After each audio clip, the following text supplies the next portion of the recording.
And just like that, we are live. Guys, thank you for joining me in the back to have a quick conversation. Guys, welcome in Habari Ghani. For those of us who are new to the space, when you hear that, you're supposed to shout the principle of the day. So today is UJIMA. So you would say, when I say Habari Ghani, you would say UJIMA. You would put in the chat. They say it back. It means because we know Habari Ghani is what's the news. And we know that is part of the Kwanzaa celebration, part of the celebration, which we've been talking about now. This is our fourth year at Black Educators Rock. And so come on in and like, comment, and share. And we can't wait to have this conversation with you all tonight about Kwanzaa. What is Kwanzaa? Why Kwanzaa? What is Kwanzaa? Why Kwanzaa? So come on in and join us. We look forward to having this conversation with you all tonight. I need to share. Need to share in my groups. Where is it?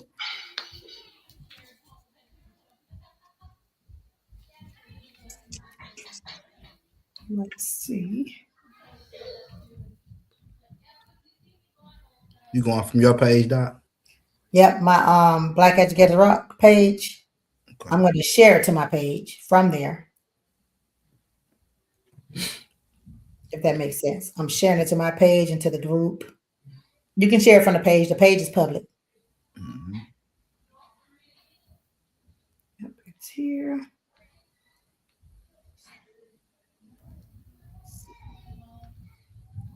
Share this to the groups.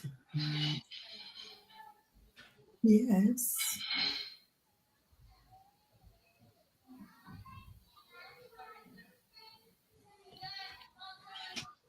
Mm-hmm. I'm putting in groups now, and then I'll do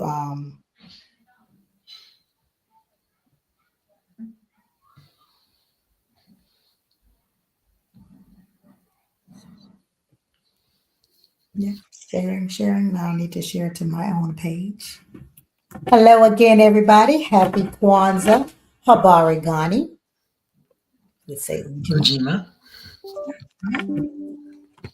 Habari Ghani. And then this is about Kwanzaa. We know we've been talking about Kwanzaa now. It's our fourth year. Today is day 3 of Kwanzaa. We know that day 1 and day 2. Day 1 started December 26th. Kwanzaa was created by Dr. Maulana Karenga, who was an activist and professor and had his PhD. He did several, was an author. He created this to kind of ground Black folks, to give us some grounding, to give us some principles, some values to kind of guide us by. And so he shared this nationally in 1966.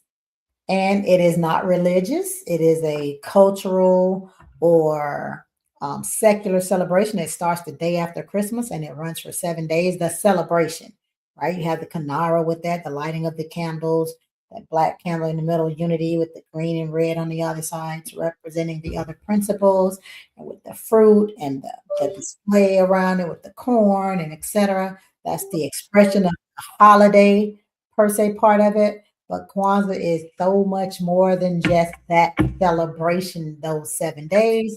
Kwanzaa is something that is to be lived by, the Nguzo Saba, the principles, 7 of those, therefore 365 days of the year. They're to be lived through your daily lives. And so the first 2, again, we had Umoja, which is unity, starts it off as the first foundational principle, because without it, what you got? If you don't have unity, you don't have anything else, because you cannot do it alone. You cannot go at it alone. And so it starts with unity. And then we go to Kujichagulia, which is self-determination. And self-determination by itself is us pushing through our own self-imposed obstacles and external obstacles, battles, mindsets, etc., to become whoever we are in order to collectively name ourselves, speak for ourselves, define ourselves, right? So collectively, that is what self-determination is about. Because for far too long, we've allowed other people to speak for us.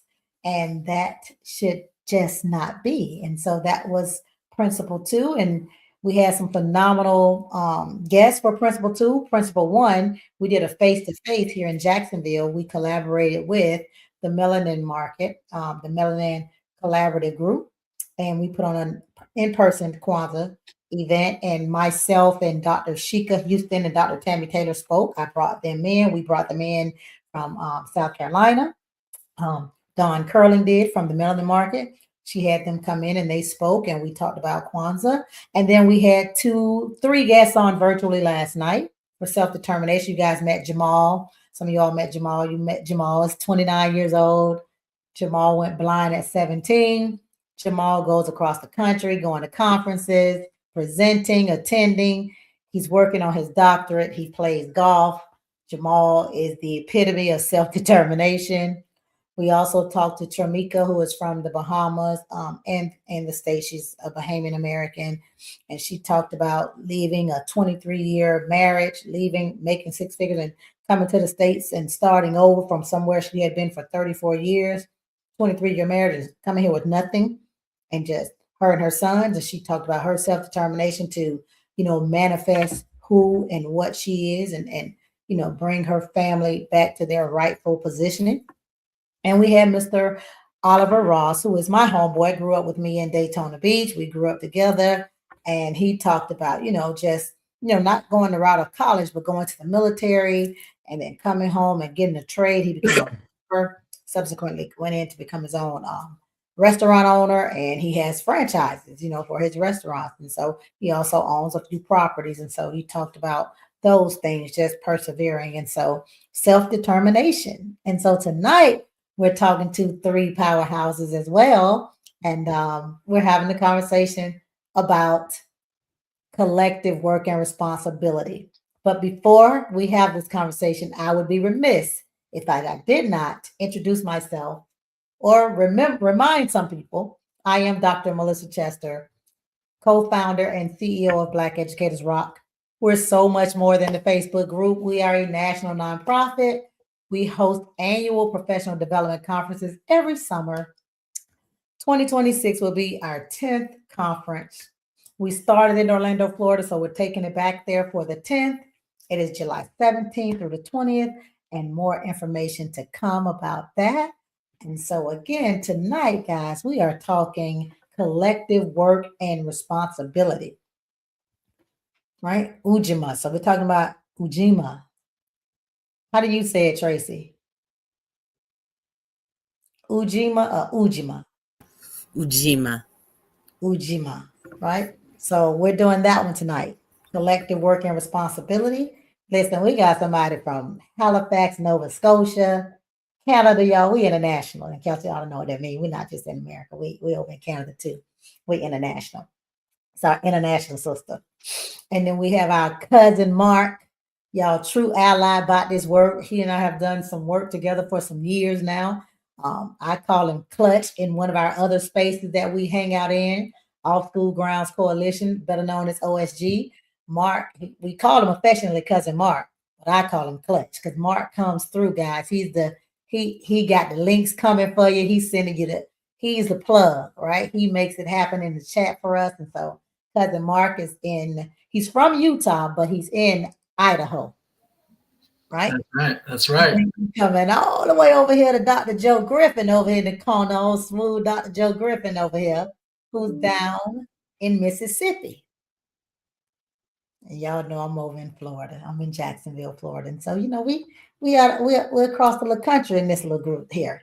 But we all know each other and are in the same space because we embody collective work and responsibility. We're all doing this work together, y'all, in some capacity. And so because we understand the importance of collective work and responsibility. And so we're going to start by having them introduce themselves. And so You want to go ahead and introduce yourselves? We'll start with you, Tracy. Ladies first. Well, thank you very much. So, for people who don't know me, I'm Tracy Jones Grant. I am living up north here in Halifax, Nova Scotia, Canada. Have lived in Nova Scotia most all of my life. One of the things that I think I always like to share is a little bit of my history and who I am and from whence I come.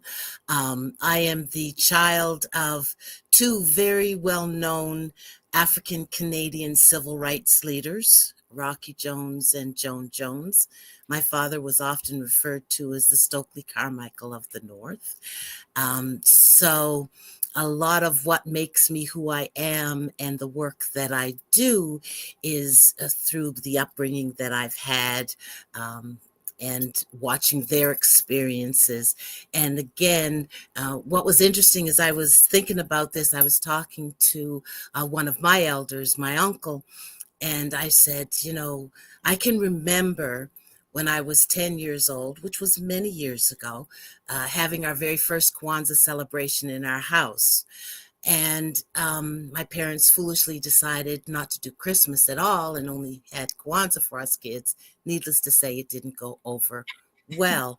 So we've been celebrating and acknowledging Kwanzaa in our house for over 50 years.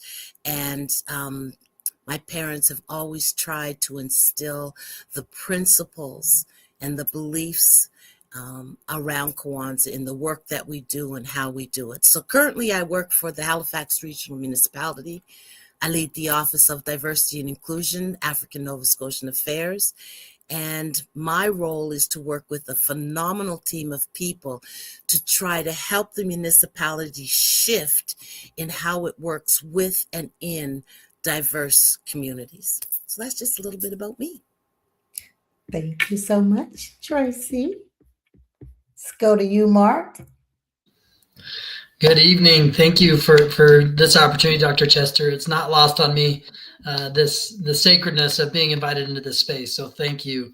As Dr. Chester shared, I'm known as Cousin Mark in a lot of spaces.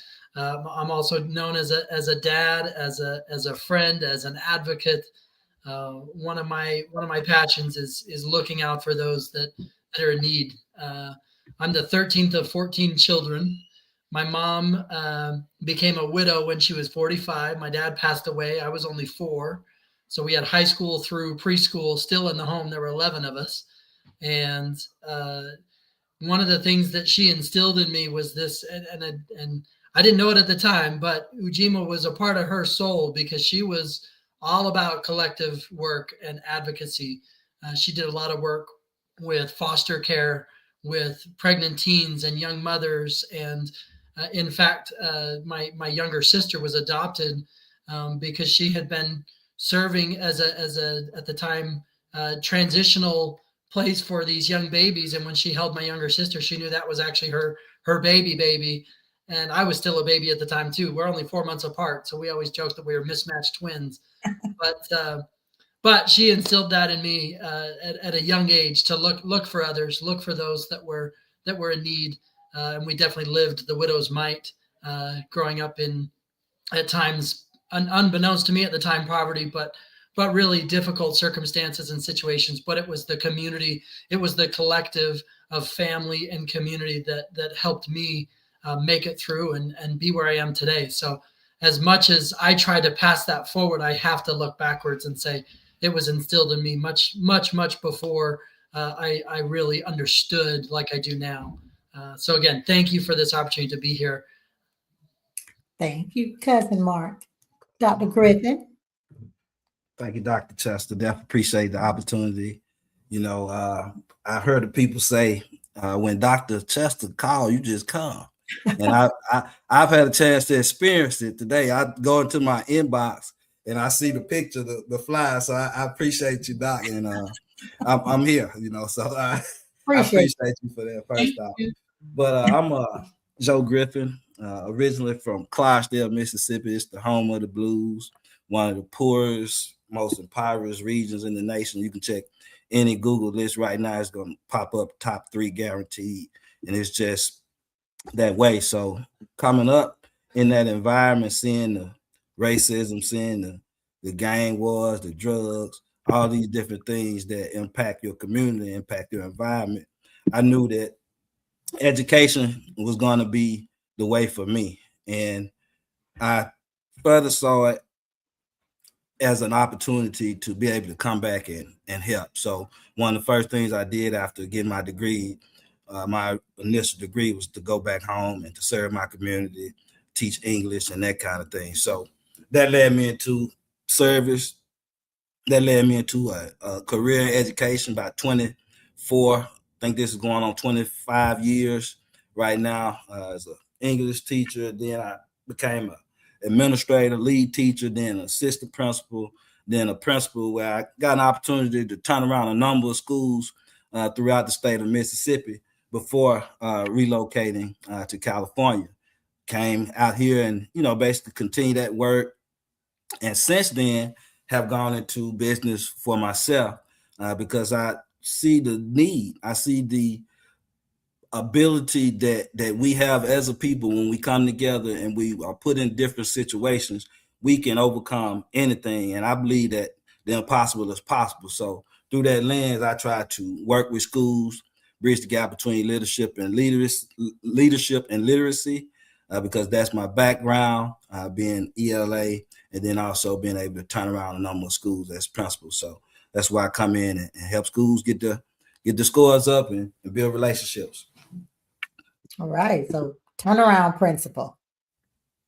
That's the space you're in now. Definitely. I help them now, as far as empowering them and teacher coaching, student programs, and things of that nature. So just helping to helping those areas of support that I may have needed when I was in those situations and that leaders need right now. All right.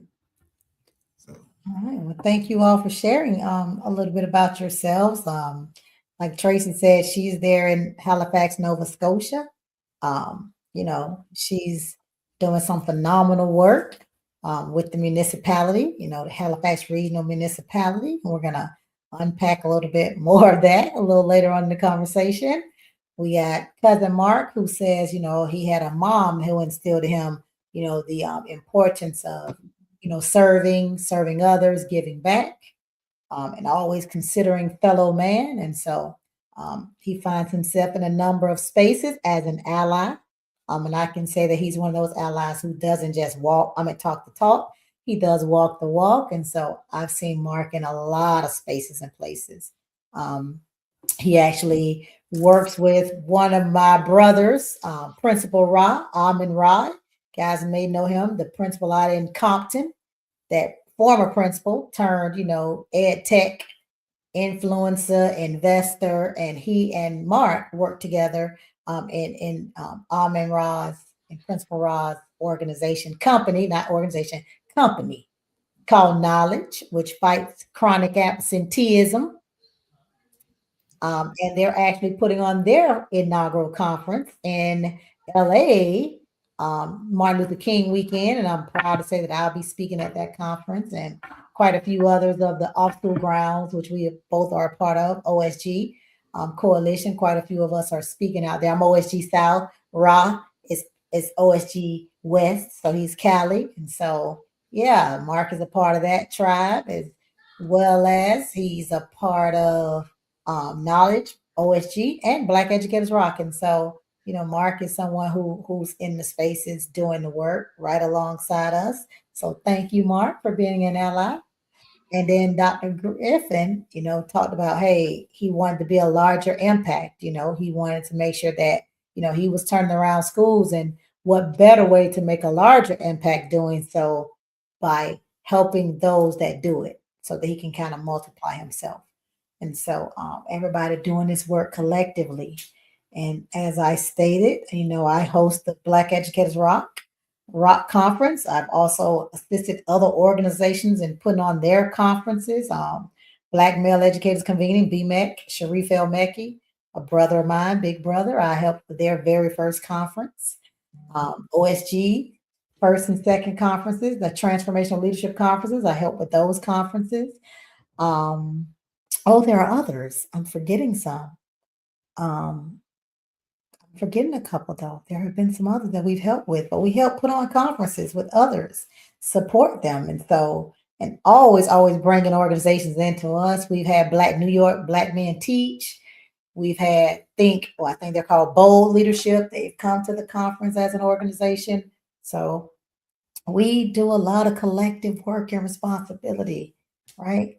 Because that's the only way this works, is to understand that we have to do this together, right? Unity, Kuji Chagalia, self-determination. We're on this now, this UJIMA, right? And it is an expression of the African proverb, I am because we are, and because we are, I am, right?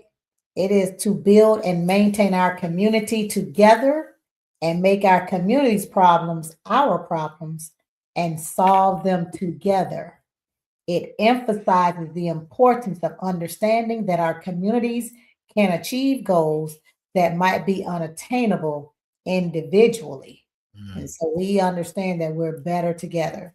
We understand that we're stronger together. And so that is what this principle is about. And so I brought three people together along with myself, who I thought, are the epitome of this in their daily lives and their professional and their giving. And so wanted to bring them on and have the conversation about it. And so, did you guys get to watch any of last night?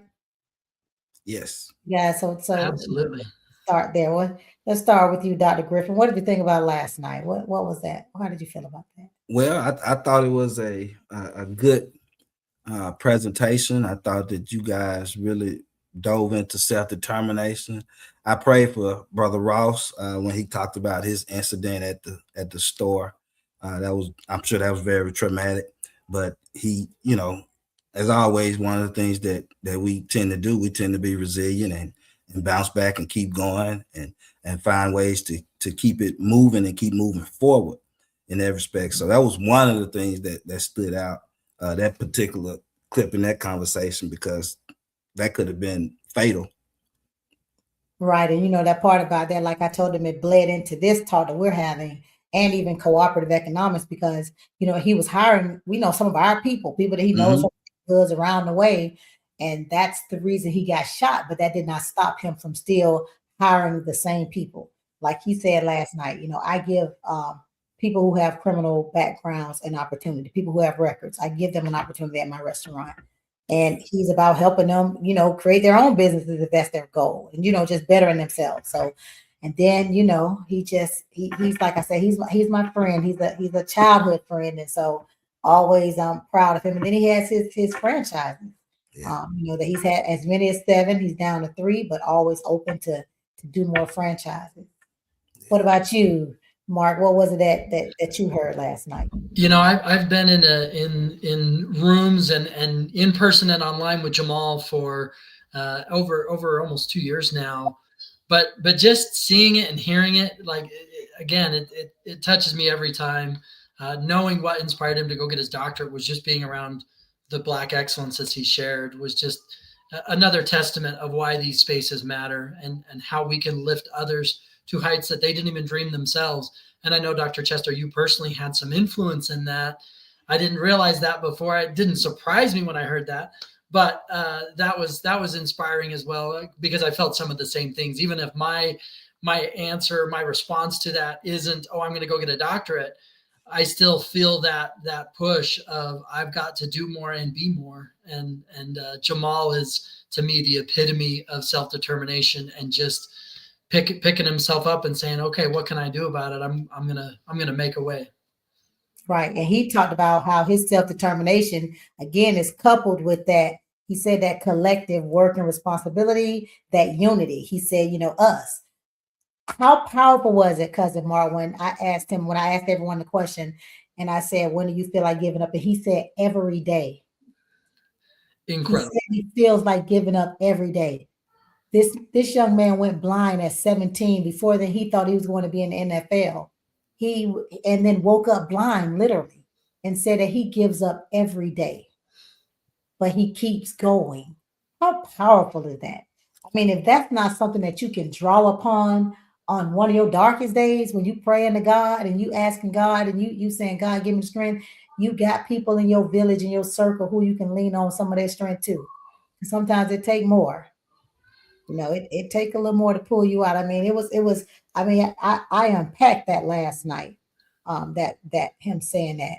Because How? as Mark said, we've been in spaces with him. I've seen him. I mean, across the country, seen him, Texas, Florida. He's been here.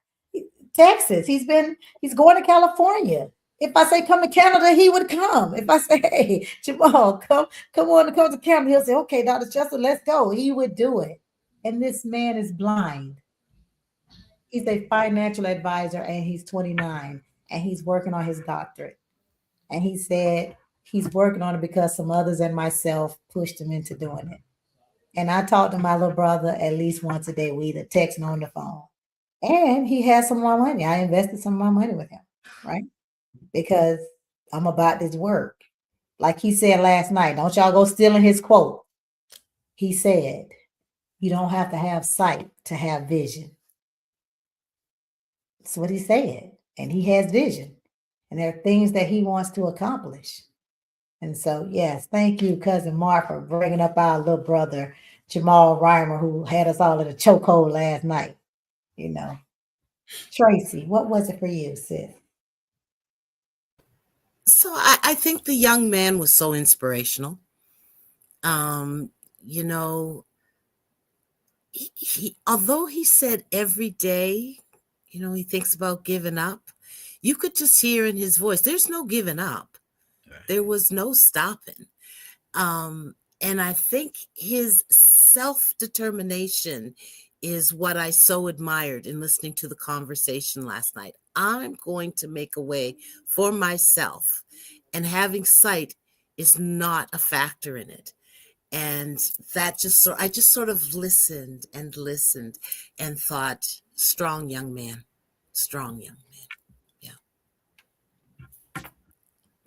Yes, he is. Like I said, he is definitely an inspiration. He is definitely that. And so, you know, so that was self-determination. And so again, but the principles, they kind of they work together. And so again, tonight we're talking about I am because we are because I am. We're talking about how we have to understand that we are so much better together. Like it works better when we understand that we're not to be siloed, we're not to be individualistic.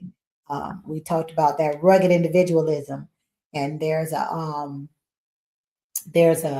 chart that has um, individualism to collectivism, and the numbers run from like 100 to low. Like the higher you are, the more individualistic you are. The lower your numbers are, the more collective you are. Dr. Shika and Dr. Tammy talk about this in their presentation because it comes from that Africana womanism, you know, as opposed to being feminist, being Africana womanism, understanding that we don't have any angst with the man, with the black man. We don't have any angst with them. We're not going to buy into the narratives and the frameworks of us versus them. There is no such thing, right? And so we are, when it comes to like where we're from, when you're looking at those African countries, they fall more on the lower numbers for collectivism. So it's showing that we like groups, we like tribes, we like collectives. That's what we're naturally drawn to, but many of us fight that because we follow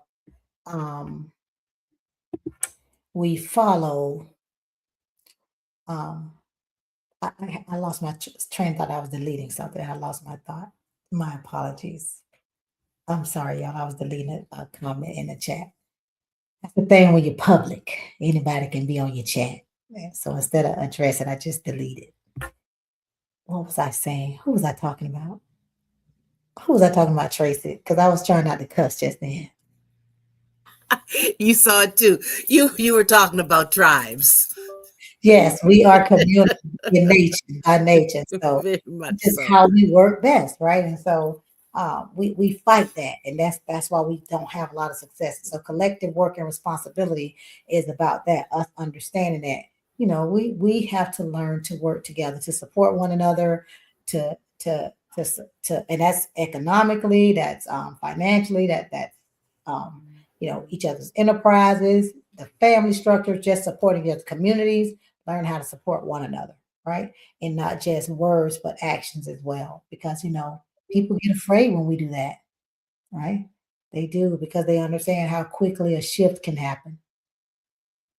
And so it's just up to us to figure that piece out, right? Collective work and responsibility. And so, Dr. Griffin, talk about you a little bit. When you at these schools, when you were at schools, when you were turning, how many principalships have you held? I think 6 total. Total, 6 or 6 so. total. So when Yeah. you're going to these principalships and turning around these schools, have you ever thought about how the principals kind of assisted in the work that you did? Like, because a lot of us don't study the principals, but then when we hear them, we're like, oh, I've been doing that all my life. Oh, that principle has been something that has been a part of me, etc. Is there something that you remember standing out at either school that you were in? Well, it's a lot of things that stand out, Doc.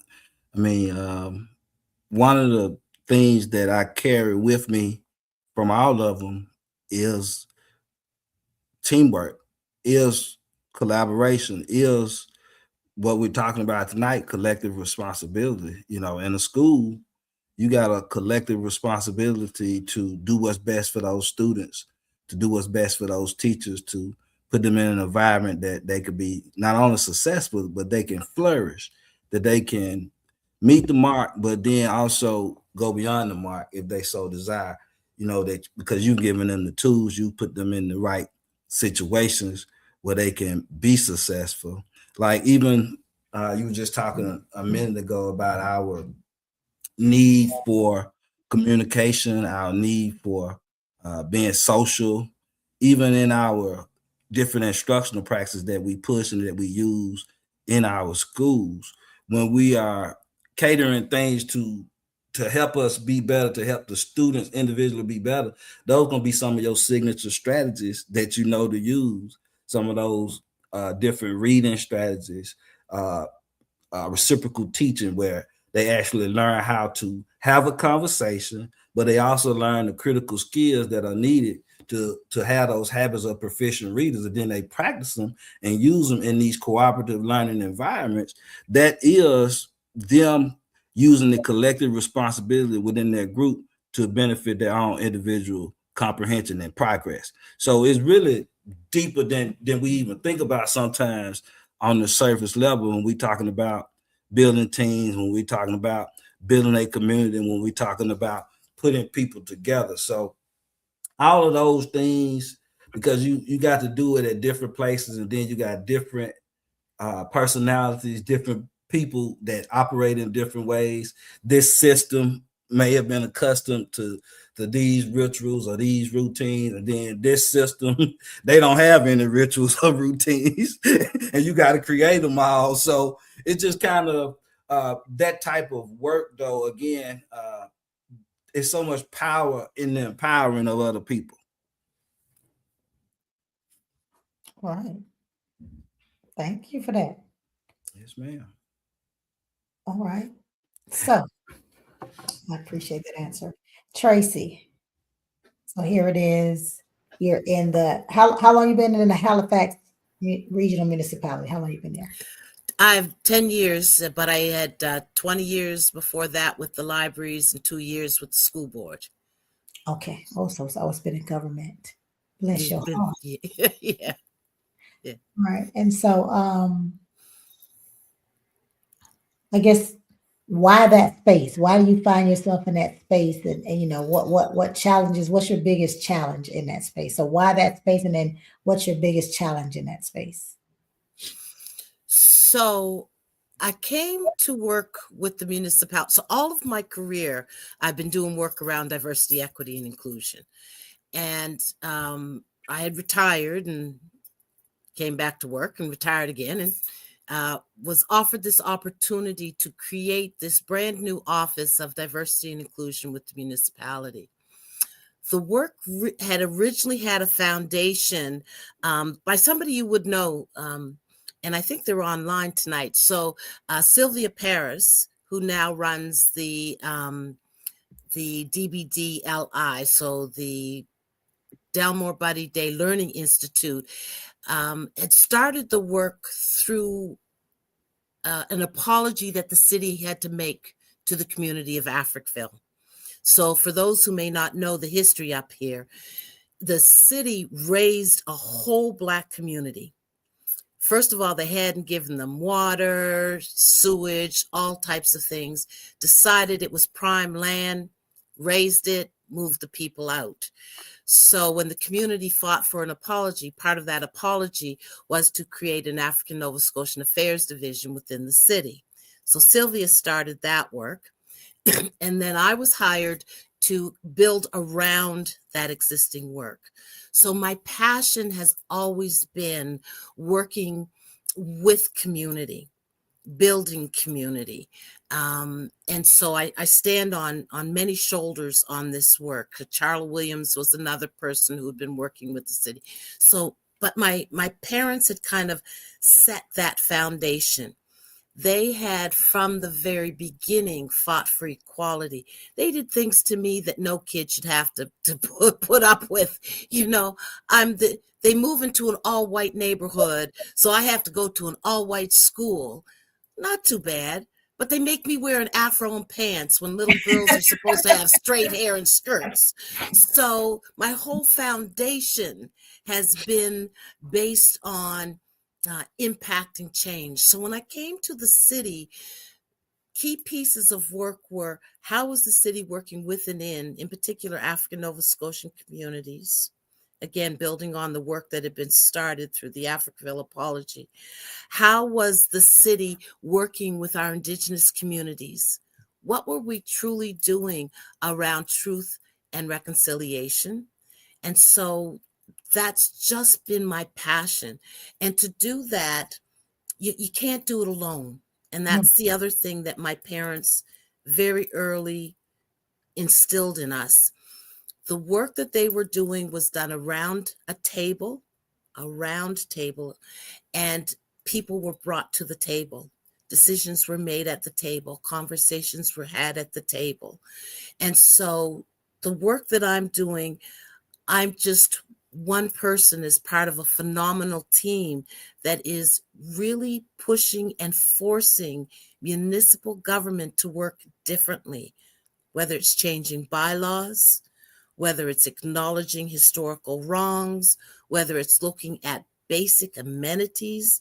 We are in communities here in Nova Scotia, and some of you, Dr. Griffin, you talked about the poverty in your area. Again, where we're at, we have communities that still are on, well water, don't have paved roads, don't have, proper lighting, all of those things. So the way I look at my work, I'm on the inside beating on the door. The community's on the outside beating on the door. And between the two of us, we should be able to open the door and impact change. And that's really what my parents taught me. And that's my passion. That's what I believe in, and I really want to do. And that's the part, Tracy, I'm glad you're on here, but that's the part that we forget about sometimes as a collective.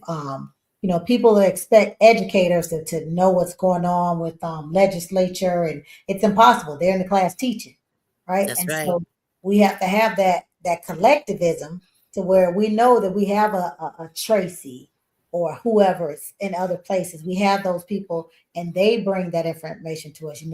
We have Tasia Blairs, who's a school board member. We have these people who are doing that type of work. And so they're giving you what you need to know. Hey, this is what they're considering. This is what's coming down the pipeline, so that you can be prepared for it and speak to it. Speak to it intelligently and be proactive about it, as opposed to just simply reacting to it. Right. That's right. So we can it attack it and deal with empowers community law. And that's that's really what I see my role as, is to empower community. I Correct. need to be able to ensure community has information. If the municipality is looking at changing bylaws that might shrink a community, they need to know that. They need to know, how do I fight that?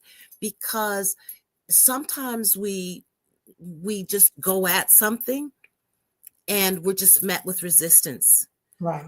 We go at things armed with the same language and the same tools that people are using against us. We are much more powerful and much more successful. So that's how we kind of see our work in the municipality, which is why we're doing the anti-Black racism stuff under Russell's lead. We need to ensure our. And you guys wait, because she said that so quickly. She's been speaking so fast, I didn't get to slow it. Sorry.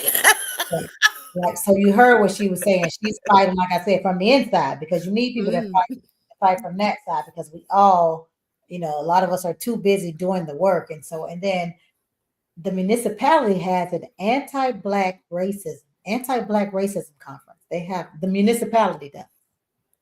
Yes. Russell oversees it. Russell Brooks is who oversees that conference.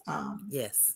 And I had the privilege and pleasure of, as the picture that y'all saw, the little cute picture of me in the blue suit, and I was talking to the audience. I was up there at the anti-Black racism conference. It was 99%, I would say, white crowd. And you guys saw the crowd ran through it, and they received it very well. The conversation, people came up to me, asked me for my information, told me it was one of the best sessions they had been to, because I actually had tangible things and not just words. I mean, very receptive. Anti-Black racism conference. I mean, just call it what it was, an anti-Black racism conference. And I have a staff person. Well attended. Yeah. And they one staff person to lead that work. We're doing training. We need people to understand the impact of racism on Black people. And so I have a team of folks that work specifically with that on African Nova Scotian pieces, but I have one individual that is going from business unit to business unit, from leader to leader, saying, this is how what you do impacts the Black community. And we call it racism. We're not being kind about it. We're not sugarcoating it. It is racism. And here's what we need you to do differently. And again, collectively, is when we go back to the principle of today, it's collective. It's got to be, we can't as Black folks expect that we have to fix something we did not create. And so we're saying to folks, this is your job. So as you guys see, the same issues we have in the States. We do. Oh yeah. They're attacking them head on, full out. The Halifax Regional Municipality, now up there now. I ain't speaking about the whole county, but where they at, they're doing the work.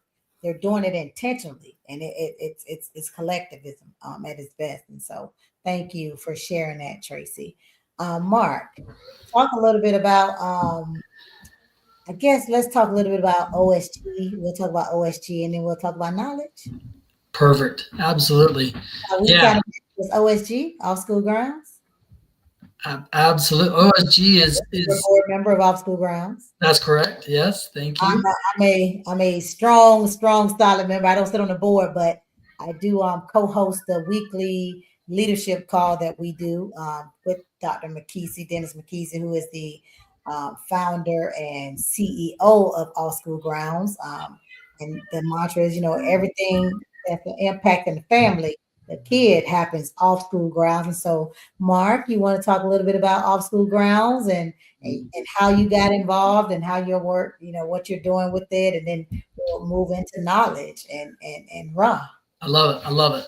Yeah, with Off School Grounds, that's where I got the moniker Cousin Mark, and I've tried to live that as just being an advocate. I learned early. And this is something we've heard a lot, but I've tried to live. When you know better, you do better. The more I came to understand the racial barriers, the racial divides, the challenges that that are going for generations now, the more I understood that I need to be an example of being better and helping others to understand differently. Obviously, in my spaces in Utah and the places that I'm going in where I live, there's not near the diversity that there is where I go and when I do the work. So I'm out in LA, I'm out in New York, I'm out in Atlanta, and all these different places, DC, and we see the need. In fact, Dr. Griffin, we were out in Mississippi, and Principal Ra was and I won't jump to knowledge yet, but we were out there at a conference, and our founder, he's like, Mark, I've never been out here. He's like, there was a little bit of nervousness, and I've found even just as we go to different places where it's unfamiliar, driving through the backwoods is different than driving through the projects. And it was interesting to see the familiarity, like driving through all the streets that we've been through. He was way more comfortable in those places than he was out in the sticks, because you just don't know out in some of those places.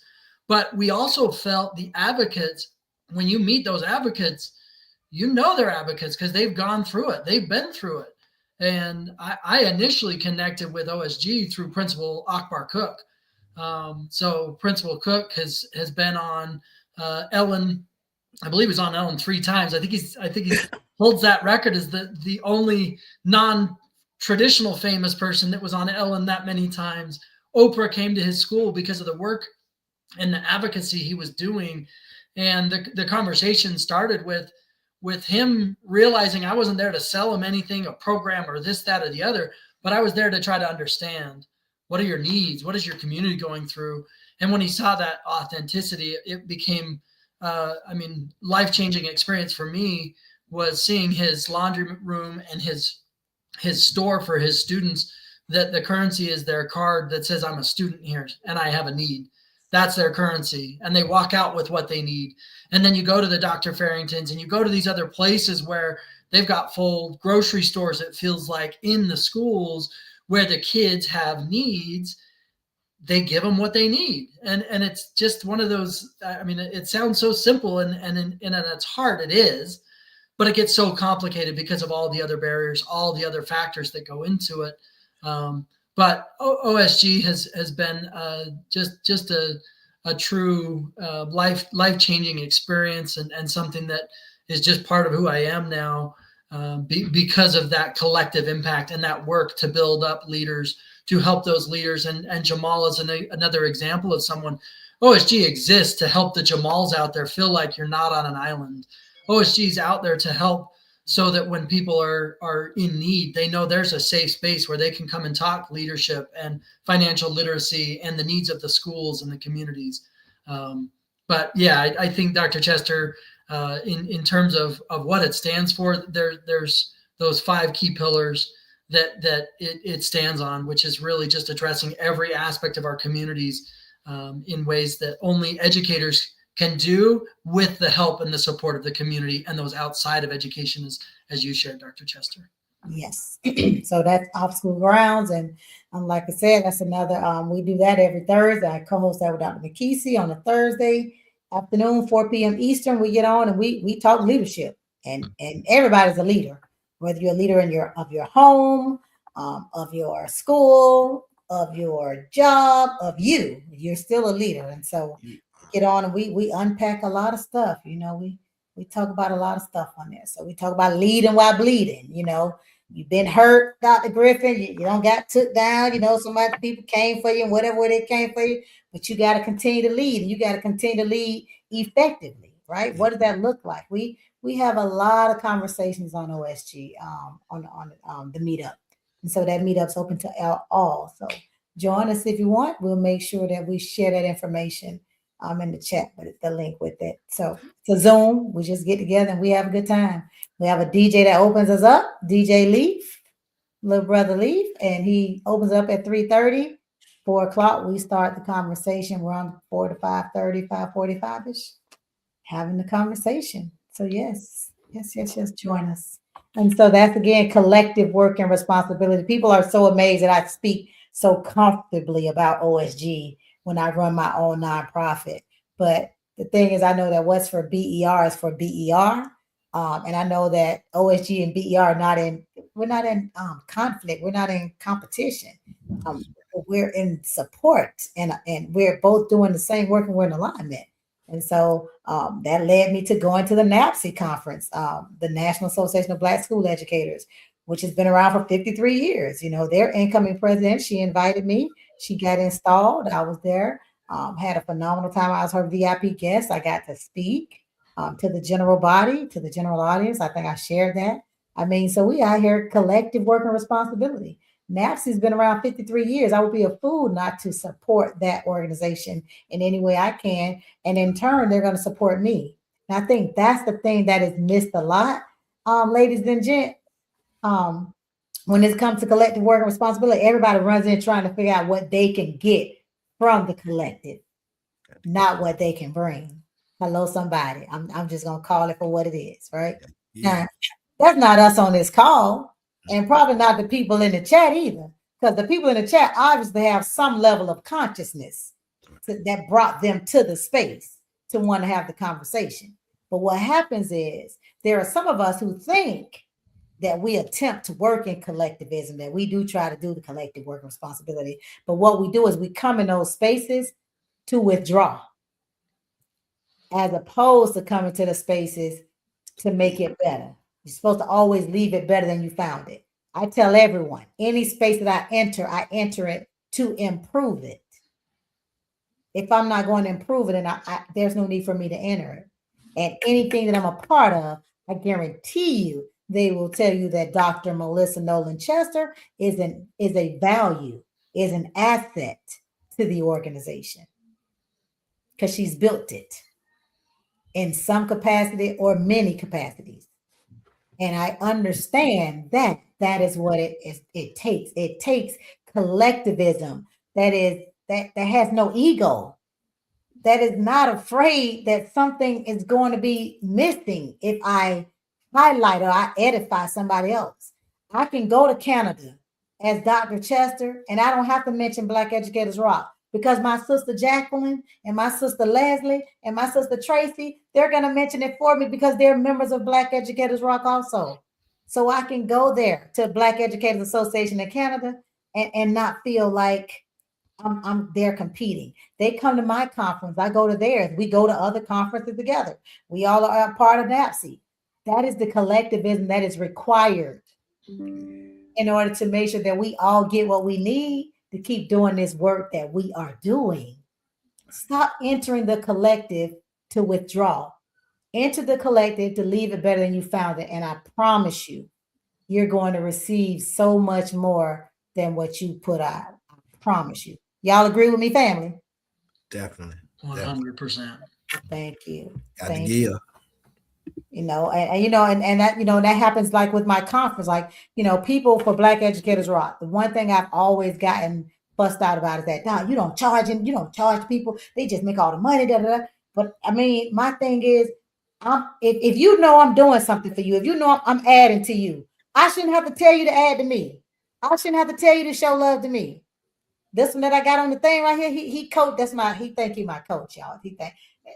He's the coach's coach, so he's my coach. And so, you know, we talk a lot about that reciprocal giving, that mutually beneficial relationships that a lot of us, we don't come in it to be mutually beneficial. We're coming in it to get what we can out of it. And that is not what we're supposed to be doing as a people. It don't work. I promise you. Any space that I enter, I do not have to enter it with Black Educators Rock. I can just go in as Doc. You know, I go in as Dr. Chester. And my families, Dr. McKesey, Tracy, Jacqueline, wherever I am, Dr. Kimberly McLeod, they're going to speak about Black Educators Rock. I don't have to. They're going to say, oh, that's Dr. Chester, the one. They're going to do that for me. I don't have to be afraid. Like supporting other people does not diminish my brand at all. And I will be so glad when we as a collective, we get that. Tracy, Big Sis, that y'all got that thing. Y'all handle that in Canada. You know, I love how it is in Canada. I mean, when I tell you, they make me think I'm a superwoman in Canada. My Canadian sisters, they keep me pumped up. Listen, they are there for me, right? They're going to bring me to Canada, and they're going to come to the States and support me, and they're going to be on there virtually. They're going to edify me. Because we understand what, and I'm going to edify them back. Stop entering collective spaces and withdrawing. Put something in it as well. What y'all? What somebody say something? I know I'm lecturing. You said a lot, Doc. I mean, we got to understand that we got to give. You got to give. You know, you got to be in a position where you're trying to always help people. And if you're able to do that, your wishes, hope, dreams, aspirations, all that's going to come to fruition anyway. But you got to pay it forward. You got to be in a position where you are empowering others, where you giving, and the rest will take care of itself. I really firmly, truly believe that. Dr. Chester, you know, I was thinking about, I mentioned Dr. Farrington. She's just an OSG OG, but she talks a lot about, she has something that she says. She always says, check on the strong ones. Ooh, check on your strong friends. Check on them, y'all. But it's so powerful to get that text that says, hey, I was just thinking about you. How are you doing? So often as leaders, we're the ones giving back. We're the ones checking on others. And every time I think of that, I send her a text every now and then because she's the one saying it. And I'm like, how many times are we just forgetting that the person saying is actually the one that needs that check-in, that just needs that extra prayer, that needs that scripture, that needs that, just that little note. And, you know, Dr. Griffin, as you talk about, you know, that collective, I was thinking about your work that you do, turning schools around. I mean, that's not like just a phrase. That's not just like something that, I mean, sometimes it gets thrown out there like it's just, right. Oh, well, you know, he's a turnaround principle. No, to turn a ship like that is a massive shift. And sometimes you got to do a 180. Not always, but often it's a 180.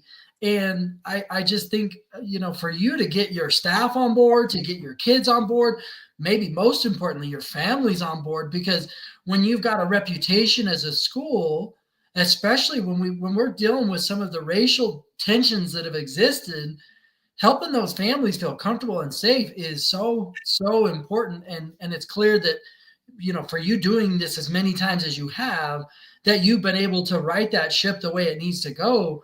But I mean, I guess I just think about that as this is a lot more than just, oh, he's just going to a new school and they're going to get their numbers right. There's so much more to it than just the numbers and some of that. Yeah. That's all the courageous conversations that you have to have, all of the potential backlash that you might have to face. In my situations, you know, especially coming out of Mississippi, some of the things that I saw as principal probably would be foreign to a lot of people. Some of the things I can discuss, some of the things that I can't even discuss, you know, things like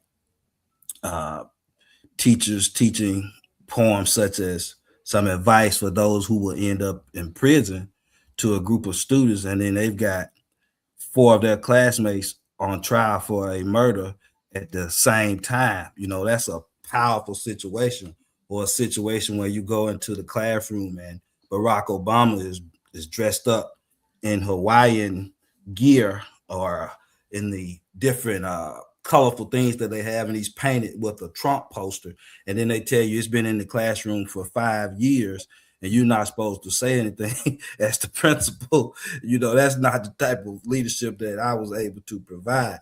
So things of that nature, just being able to go through them and still be empowered and still be in a position where you're thinking about that collective responsibility, because if you're not thinking about it, you turn your head. You go, you fall into a place of compliance instead of fixing the problems that you need to fix. So yeah, that's a lot on that. Okay, I have a question for you, Tracy. And I'm gonna unpack this first because I know this is something that, like you said, Dr. Inspiration. We call, so in OSG you have these names, you have these like names. And so Cousin Mark, we have Dr. Farrington is Dr. Inspiration, and so Yeah, Samantha Pugh is Power. So we have all these names. The lioness. We got Simone. She'll be on this week. She'll be on. So we got Simone Nicholas. That's the lioness. My name has changed about 5 times, and so we're gonna land on one real soon. We're gonna land on one real soon. I've had quite a few names, and so we're gonna figure that out, cousin Mark. I'm gonna figure out my name, right?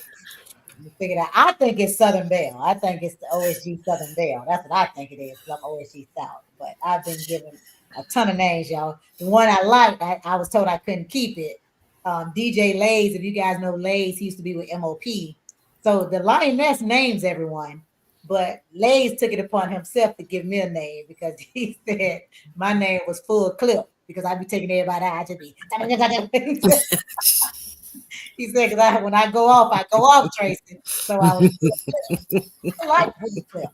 But Lioness said, no, you can't have a violent name. That can't be your name in education organization. So she snatched my name a Full Clip. Initially, they were calling me Doc Spicy, but that's not mine. I am spicy, but I didn't want to be Doc Spicy because they were trying to tie that to a spicy twin, and I ain't no twin. I'm an individual. I'm one of one, And so Simone has got this name of Doc Angel, right? And it's because I always show up for OSG because I'm there. But I'm a little hood, Tracy. Call me Doc Rider. Call me the Rider. Don't call me no Angel. I'm Rider. I need something else. Doc Angel. So you're saying Full Clip fit a little better, maybe than. Call me Doc Rider, and I like it. Doc Angel's a little Full Clip. I love because I can't have that. I can be Doc Rider because I'm a rider. When I ride for you, till all the wheels come off. Okay. The steel is scraping. I'm still in there. I'm your rider for life. You're welcome, right? So, anywho, when it comes to OSG and these names, when he's talking about this Dr. Inspiration, when we're talking about parenting, this lady, y'all, you have to go on her Instagram and look at the grocery store in her school. Like she has a real life grocery store. Tracy, she have oxtails at her school that the babies go grocery shopping for free, and their families. Like they got aisles and stuff. It ain't it's like a whole experience. Like it's like Publix. Mm-hmm. And then we talked about this is when I was on Ellen and Oprah. And now he don't take it to another level. He got them babies getting their AA degrees at his school, and they got a barber and beauty shop at the school, and they learning business. They got a bank department with him at the school. He next level with it. OSG is a place where you come in and you get inspired as a leader, right? It makes you uncomfortable with complacency. Right? You're gonna do something, you're gonna go get a doctorate, you're gonna write a book, you're gonna become a speaker, you're gonna do something, right? And it's the same for Black Educators Rock. Obviously, we've seen in OSG and Black Educators Rock so many of us get our doctorates. Like people 16, you didn't have one. 24, you got a doctorate, you don't wrote some books. We're seeing that in both organizations because that's collective work and responsibility, right? That's that being around other people that's showing Kujichagulia. And you're seeing the big picture of, okay, I can do this because I'm seeing this in my brothers and my sisters. That collectivism, that collective work and responsibility, y'all, it ain't nothing like it. We keep talking about this work piece, but that other piece is responsibility. We all bear responsibility to those spaces. The conversation I had in person, I was telling them those spaces.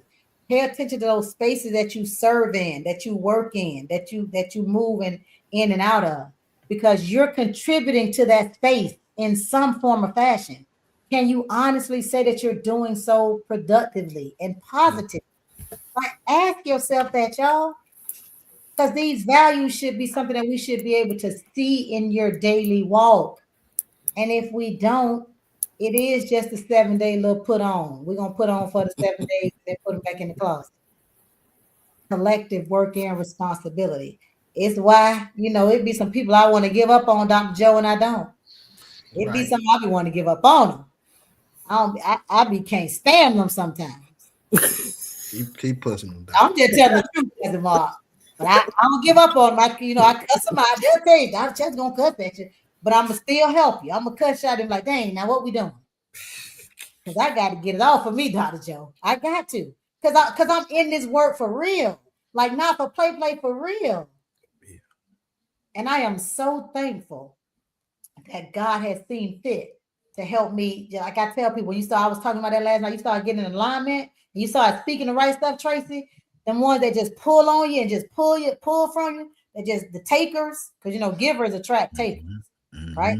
But you start changing what you're saying and what you're expecting, and that alignment start coming into place, and you start being with the Tracys and the Dr. Joes and the Dr. Dennis McKee's and the cousin Marks and the Dr. Kimberly McLeods. You know what I'm saying? Because you now, the principal Kafele's who've been helping you the whole time when you've been dealing with the craziness, they said, okay, now you're meeting some other people to help you. So they ain't got to hold me up by themselves. Because Principal Kafele has been there for Black Educators Rock since day one. I always have to give that shout out. He helped to grow the organization. He came to the first conference when nobody knew who we were. He didn't ask for anything. We had nothing to give him. But he came on his own dime. He presented. And then he started bringing people. He had, all of them coming. Salome Thomas L. He had him come. He had Dr. Jackson. He said, hey, y'all need to check this conference out. And he had them all to start coming. And Black Educators Rock grew to what it is today. And so, yeah, excited about where we're going with that. 10th year, Principal Kafele. 10th year. I got to make it happen because I don't put it out there now, Tracy. Ain't no taking it back this year. Oh, Bobby says often education fixates on blame, but I love this conversation around collective responsibility. Ooh, that's deep right there. That's deep, Bobby. You say we fixate on blame in education. And it is, I think you're right. I think it is parents blaming the teachers blaming the parents, teachers blaming the administrators blaming the teachers, the administrators blaming the parents. It's a lot of blame. We all blaming each other. And ain't nobody like, I guess what amazes me is that we will act as if the dynamic of the classroom and the students that we have now is different than it was 30, 40 years ago when it comes to us with us in the classroom, right? So we've always had the parents that gonna buy the shoes but not gonna help the baby read. We've always had those things, and so I get confused why I see and it stopped in my group. That was one of the things in Black Educators Rock I used to see. We want to blame talk about that. We want to fixate on that. That ain't new. That's always been an issue. But back then we dealt with it and moved on. Made sure he had what he needed. We didn't have to make it a big declaration because we knew what it was. And so we have to get back to that mentality, that value system. And that is what the principles is about. It's it's about realignment. Notice I said get back to, because we were there, right? And we had success in that space. I don't know how we abandon practices and values that we saw success in. You got to wonder how we fell for the shift. Yeah. Fell for the banana in the tailpipe, right? Because at one time we know what made us successful. We know what kept us going. And so we know what made us thrive. And so we have to get back to that, right? You got to get back to that. Just to add to that, Doc, I think I was talking about this earlier yesterday, but one of the things about it, we have gotten away from those things that made us be a whole lot stronger than we were. Things like getting a good education, like that's sometimes frowned upon now and talked about and talked down upon as if it's a bad thing because of, you have the entrepreneurial burst. You have so many people that want to do business, and you have the social media people and things of that nature. But the thing is, we still want to teach the education, but you attach your business to it after you've gotten your degrees, after you've gotten your certification. And that's kind of the shift that I'm going with, not only my children, because I got 2 young men, but also to the different students that I come in contact with, and the educators too, because that's something that I wasn't taught to. I was taught to get your education, go to work, keep your head down, work hard, this, that, and other. But that part of making that economic piece for yourself through your creations, through your things that you're doing, the businesses that you create, and that working with and through other people, that part is so often left out. So I think we got to get back to that part of it as well. And also professional dress. You know, like we that used to be the pride of our people, dressing, looking nice, being a part, being professional, because we come from where you only got 2 linens for the entire winter. So when we got a chance to get clothes and things of that nature, we wanted to look really, really nice. But now there's like a war against shirts and ties. You're not supposed to. I had one person ask me, "You're not going to wear your suit, are you?" Yeah, I'm going to wear my suit.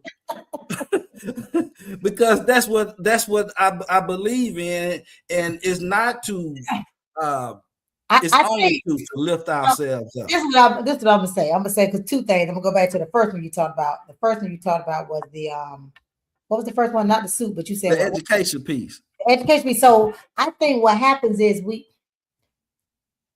there is no one path. I think all of the paths are viable paths. And I think we get caught up in the path that we feel is the most logical, is the better path. We start over advocating for that one, and then diminishing the others. So I'm somebody who has 3 degrees. Right? And people are shocked that I would say, you know, I question why people go and get a doctorate, right? I will ask you, like, if it's costing you money, is it going to bring that same return on investment? And are you going to go $200,000 in debt and you're not going to make $5,000 more a year? I'm going to really be asking you, then what are you really getting the doctorate for, right? Then they always come up with, you got a doctorate. All 3 of my degrees was paid for. I borrowed $10,000 when I got my doctorate. And that wasn't for the PhD. That was because I had a business. I was running a convenience store and a sandwich shop, a restaurant. And I was getting that money for some float money for my business. And so I didn't pay for my degrees, right? If you're going in debt for something just to have something, some letters that's not going to be advantageous to you, I don't understand the purpose of it, right? Getting yourself in that debt, because it has to have an ROI. When it comes to our kids, I think that children, we should be pushing kids to get in trades simultaneously. Wow, if they want to go to school, right? Because you can do real estate. That's education. Take a GED high school diploma that you can do while you're in college. I don't think it has to be a either or. I think it can be a both and. That's just like when it comes to that, and this is off topic a little bit, but like athletes and how we push academics or athletics. There can be a both and. Our children are brilliant. We make people like Myron Rolle from Florida State an exception as opposed to the norm, when our children are brilliant enough for that to be the norm. And so that's my take on it, Dr. Griffin, when it comes to that education piece. So I agree with you. I think what we have to do is allow there to be multiple paths. Trades, to be, as they call it, CTE, the trades, whatever you want to call it. There's the college path. So you have, that there are different paths, I think. Definitely. I think, and there's a path just going straight to work, like for a bank or something, going straight into the workspace, the workplace. I think that's on us, though, to have those things to be viable paths. I think is part of the issue. And then when it comes to dressing, now, so I'm old school like you. Like I want to dress up, but I've had a conversation with the young babies, and they want to be, they say they want to be comfortable in the classroom. And like I told so the thing I think that's the thing I like about New York. That was one thing that was, they got me to being able to put on a suit or a dress with some sneakers. I can't call them tennis shoes no more. Dr. McKee, I used to say tennis shoes. I live in Florida, and we say tennis shoes, Dr. Griffin. Yeah. We don't, when you playing tennis. And I said, well, they're tennis shoes. So I have to call them sneakers now. So, I love that New York wears their sneakers with their suits and stuff. They still be professional, just throwing their little kicks. That's still professional. That's professional. That's a transition I can rock with. But some of it, I'm with you when it's just a little too casual. Your stomach can't be out at work. I mean, I get it. I do understand. I do understand. But that's a mindset. I think it's that. And unfortunately, that mindset is left with us, Generation X, a little bit of millennial. Half the millennials came with us and half of them didn't. Right? You're right. Said now he said they bashing the kids for the whole quarter zip. Who backs him? I'm in all the positivity, Carl. I have not heard any negative. Maybe it's because of how my algorithm is. My algorithm is just show everybody like all the positivity behind the quarter zip trend. I haven't heard anything negative about it. Dr. Joe, this was for you. She said it was so. Mm-hmm. Who can get a job? Oh yeah. Well, you go to reading them books to get you in trouble, won't they? Man, There you right here. Woof. Those different books they talking about. Y'all read them books and you move a little faster. Going back to that topic of collective work and responsibility. Mark, we did not talk about Ra. Again, Ra is a former principal from Compton. He also wasn't he on a show too? Did he do a show too? Oh yeah, he's done a lot of things. Yeah. Road to Engagement on YouTube, The Revolutionary Educator. He's done a lot of things. And Principal Ra actually to me is the embodiment of this. And it's part of why I think he and Ak and Dennis and Dr. Chester and so many of the OSG family really connected, because Ra is just a collaborator. And in fact, I don't know if you know this, Dr. Chester, I'm sure you'll see it more as you get out there on his side of the country. His dad actually founded the Yes. Black Studies program at Long Beach State. Yes, he told me he was on. So he was on Kwanzaa last year. Oh, that's right. I was on before. So his dad is a phenomenal Incredible story. But Ra embodies it and says, okay, we can get further if we go together. And he says it all the time. He's like, I went solo. I did the solo thing. And he's like, I went fast. But he's like, I want to go far. And when we're talking, knowledge focuses on chronic absenteeism, student engagement. A lot of our work is really focused on engagement and helping kids find their passion. So, Dr. Griffin, what you talked about, like helping kids understand what's your path, where are you headed with this? But Ra is just the embodiment of that, just working together, bringing the space together. When I was looking to move from my previous organization, I actually talked to Dr. McKeezy, and I says, where do you think I should go? I was talking about a couple of different places, and he said, well, you should talk to Ra. And again, I don't mean to always come back to OSG, but it led me, and Ra and I had done a lot of work together at my previous organization on resilience and had done some really great things. But in the last 2 years with knowledge, we know the disproportionality that exists in chronic absenteeism. If there's 15 million kids across the country that are chronically absent, we know that disproportionately Black young men and young women are disproportionately chronically absent. And we know there's a whole ball of wax to that. But when I'm talking to schools in DC, you're looking at their juvenile justice system, it's full of kids that are chronically absent or truant. So we're looking at this and saying, wait a second, if that's how they're entering the system, we got to stop that earlier. We got to be preventative. And so we're trying to flip this narrative, and this is Ra's vision, is helping kids fund their future, helping kids have an opportunity right now to say, no, I don't want to be part of this. I'm gonna get my money now and later. I'm gonna work on something now and move me so that when I'm graduated, because graduation for many in a lot of, even Ra talked about it in Watts. He's like, I can graduate a student, but if that's all they get, we know they can't go much further. We know they got to go more. We know they got to get a skill or a trade or a degree or whatever it is. Right. And this is where, I think his whole vision is just, it's beautiful to see on the inside of it, because we're helping be part of the change. He's truly a visionary. It was actually while he was on with Principal Kafele. This was, over 2 years ago now. He was on with Principal Kafele while he was still the principal. And I'd listened to the whole thing with my wife in the car. And I was like, I got to do more with him. But that was the spirit working in me to say, I got to help further his mission, because I can bring things that he hadn't done. He's got the education side, but he hadn't done as much on the programming side and all these other things. But his group that he's surrounded himself with are educators, degrees, doctors. All these different things. Like, he's got such a wide range. Yes, he has this. So he's a part of OSG. He has his own thing, but he also has his own little collective They do something called rules of engagement. So it's him and it's Shivy. Shivy's a teacher in Atlanta that has gone viral a couple of times. He's also a part of OSG. Like we're all intertwined, right? If I'm talking about OSG, I got to shout out my brother, Dr. Travis Brown, who does Teach Jam.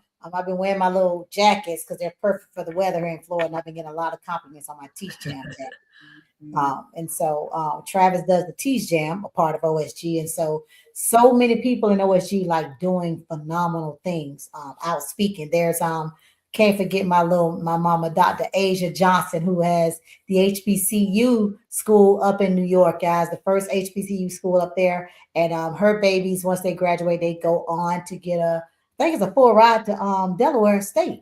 There's some agreement there, yeah, with Del State. First HBCU high school. Incredible. Yes, right there. So she has this compact with them, Dr. Asia Johnson doing her thing.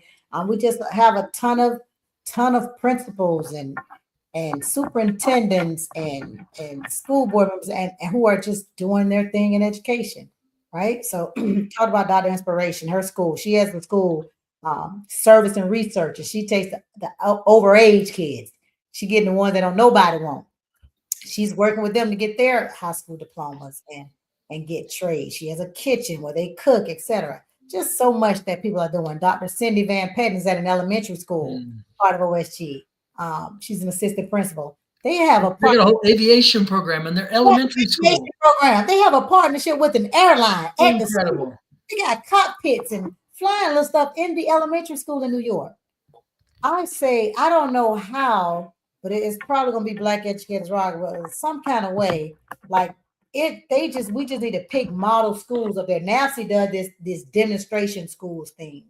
But I can just see something coming together where, like, because when I say they have these model schools, it's like, I mean, they have a store in her elementary school. They build a boat and take it to the water and watch it swim. They have all these partnerships with all these different corporations, and it's because their principal is a beast. She just go out and get it. Principal Lena Gates working Dr. on her. Gates is amazing. Just go get it. I mean, it's amazing the partnerships that are at her school. So many principals in OSG doing like phenomenal things. So many of them. And so you when you're around that, it's gonna rub off on you. You're like some of that innovation. And then we say, take it, duplicate it. Let's share resources, let's share ideas. And so, Dr. Travis is at a charter school. So we even have people who are in the charter spaces as well. So he's at a charter school. And so just a lot of powerful stuff happening. Within the meetup, join us on the meetup. And so with that, again, Ra is a part of that whole collective. So we all intermingled, intertwined. And so he'll be having his first conference, Martin Luther King weekend, as we said, that's July 17th and 18th. They do called Knowledge Con. Yep. Knowledge Con, I think you could drop it in the chat, Mark. Yep. The information so they can see it. But yeah, I'll be speaking at it. Dr. McKesey, Principal Kafele, and so Dr. Farrington, Principal Ock, I think he's there. Yep. I think Dr. Asia's there too. She is. Yep. Of course, the crew is there. The crew that's working is there, Tracy, of course. Right. So again, it's all collective work and responsibility. Everybody supporting one another, right? Because the one thing about us supporting Ra always supports Black Educators Rock and OSG. He's always at our events. He's always supporting us. And so, of course, we're going to support him. It goes back to, don't think just in the collective, you come to take. It's a giving. And when you're giving, it's going to be returning, right? It's going to be returning. Oh, I felt like I was doing a lot of lecturing a little bit more tonight. I just feel like we really need to unpack this value, Tracy, and understand this collective work and responsibility that we must have. Like, we all are doing work.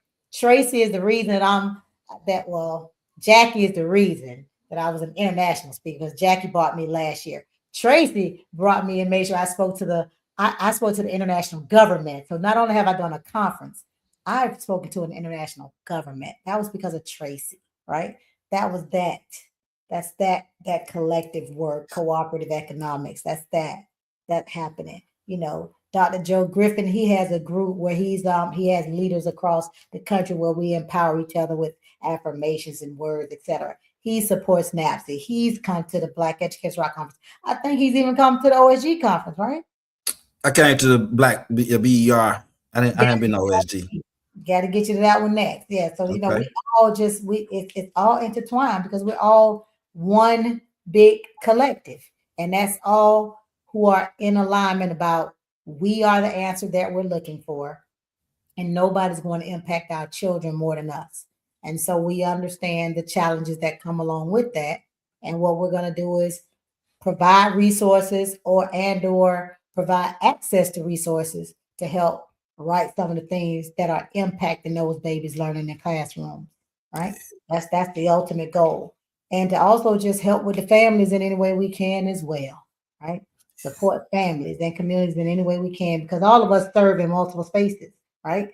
Listen, not to brag, not to, but just to say how serious the collective work is.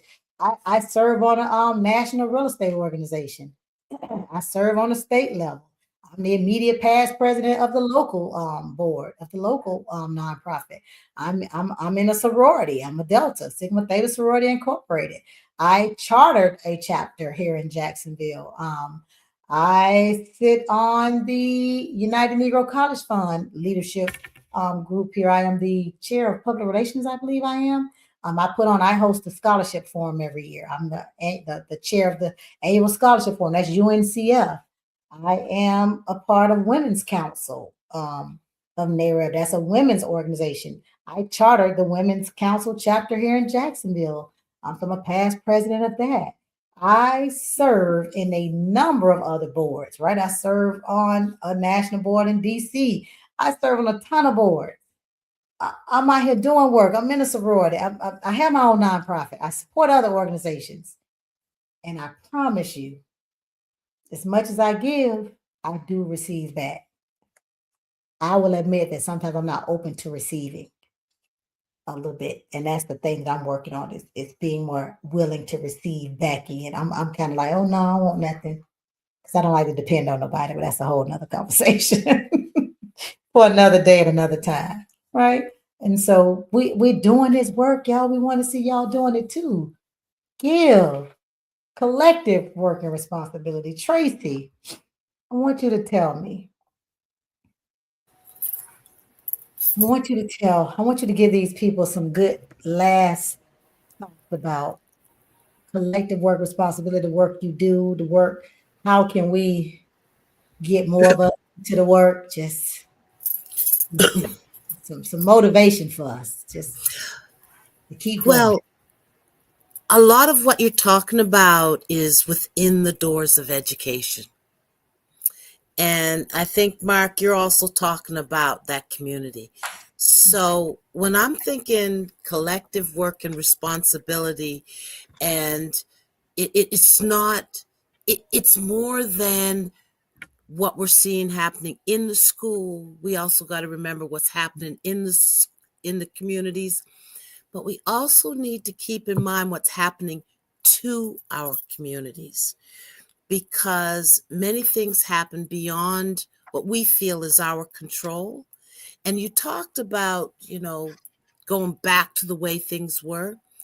It's taking back ownership, back ownership of how we're educating our kids, starting them at home, ownership of what happens in our communities, but also ownership of our governments, the voting, the representation. So collectively, as a community, we are more powerful than we are as individuals. So the other piece that I would say is the world has created invisible borders. So that border between the United States and Canada really can be an invisible border.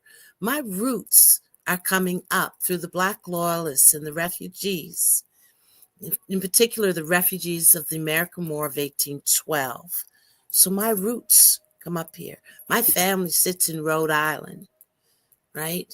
So we have to keep also in mind that collectively, my mother used to always say, when the United States sneezes, Canada catches a cold.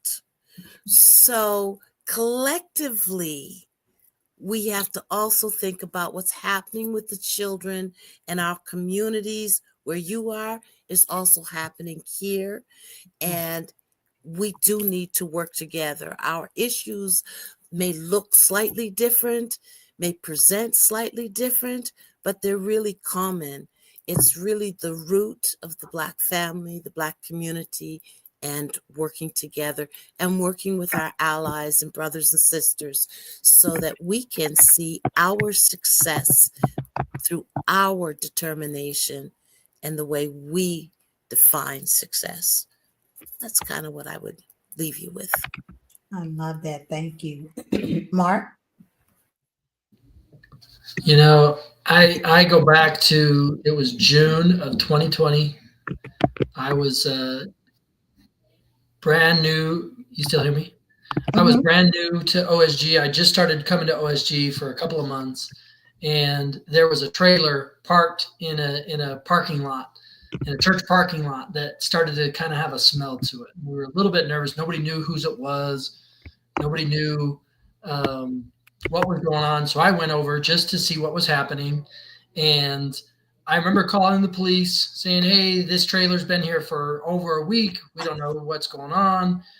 And it brought me to tears, actually, as I saw the police cars roll up. I had no fear of what was going to happen. I had no fear of what my experience was going to be. And the experience that I had was, I told them what the situation was. They went and checked it out. It turned out it was some food, this, that, and the other.